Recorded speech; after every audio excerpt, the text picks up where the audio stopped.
kutoka 28.6 hadi kufika 80% ifikapo 2034. Kunahitaji mabadiliko makubwa sana ya namna tunavyopanga, tunavyofadhili, tunavyoratibu, tunavyotekeleza na tunavyopima matokeo. Hatuwezi kupima mafanikio kwa kuangalia idadi ya majiko tunayogawa au mifumo iliyofungwa katika taasisi pekee. Tunapaswa kupima matumizi halisi, uendelevu wa matumizi hayo. Amesema vizuri Balozi. We need to make sure that we have sustainability to our projects. Na kiwango ambacho majiko hayo yanapunguza matumizi ya kuni na mkaa. Na hii nawapongeza sana vijana mahiri walioko pale katika maonesho. Wengi wamefocus predictability, mtu ajue ninapotumia nishati safi saa ngapi inaisha. Na hiyo ilikuwa ndio changamoto huko nyuma. Lakini wengine wamefocus kucompare gharama. Hapo tutaweza kuwashawishi Watanzania wengi kutumia nishati safi badala ya kutumia old technology. Kwa hiyo, pamoja na mambo mengine, tunahitajika kujenga mifumo ya takwimu inayotuonyesha hali halisi ya matumizi ya nishati safi ya kupikia ili kusaidia katika maamuzi ya kisera. Aidha, ni dhahiri kuwa serikali haiwezi kutekeleza mikakati ya nishati safi peke yake. Tunapaswa kuendeleza ushirikiano baina ya wadau wote. Mathalan, serikali itaendelea kuweka sera, miongozo, kanuni, mazingira wezeshi na uratibu wa kitaifa. Sekta binafsi kuendeleza uwekezaji, uzalishaji, usambazaji, huduma kwa wateja na ubunifu wa biashara. Washirika wa maendeleo kuchangia katika ufadhili, utaalamu, tafiti na kujenga uwezo. Taasisi za fedha kutoa mikopo ya nafuu kwa kaya, taasisi na wafanyabiashara.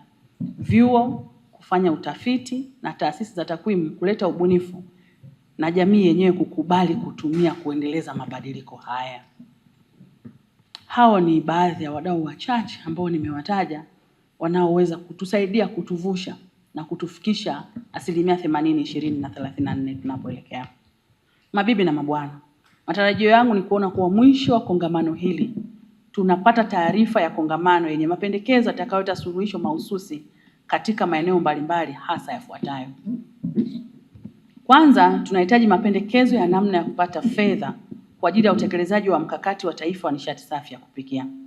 Tunahitaji kujua ni mifumo gani ya kifedha inaweza kuharakisha utekelezaji kwa kaya masikini zilizopo maeneo ya vijijini na mijini bila kuongeza mzigo mkubwa kwa wananchi. Lakini pili, tupate mapendekezo ya namna ya kuboresha uratibu wa wadau. Kwa sasa, wadau wengi wanafanya kazi nzuri, lakini kuna haja ya kuwa na mfumo imara zaidi wa kujua nani anafanya nini, wapi, kwa kiasi gani, kwa teknolojia gani na kwa matokeo gani. Hii itasaidia kupunguza kurudia juhudi, kuongeza ufanisi na kuelekeza rasilimali kwenye maeneo yenye uhitaji mkubwa. We have launched a national clean cooking communication strategy to increase awareness and for example, then also handed over vehicles to carry this message to every corner of the country. I want to say a word about that because also, as I said, I saw it. Clean cooking in schools is much more than about the lower costs or cleaner air. It's really about changing minds. And what we saw very concretely on the ground also, it allows more time the children to study because they don't have to get the wood. They don't have to deal with the wood. They're really more free on studying, and the school that we visited as ambassadors had very clear results in improving the school results from the children. And then, of course, also those children will become ambassadors for a future cleaner way of dealing with cooking to the families, communities, and so on.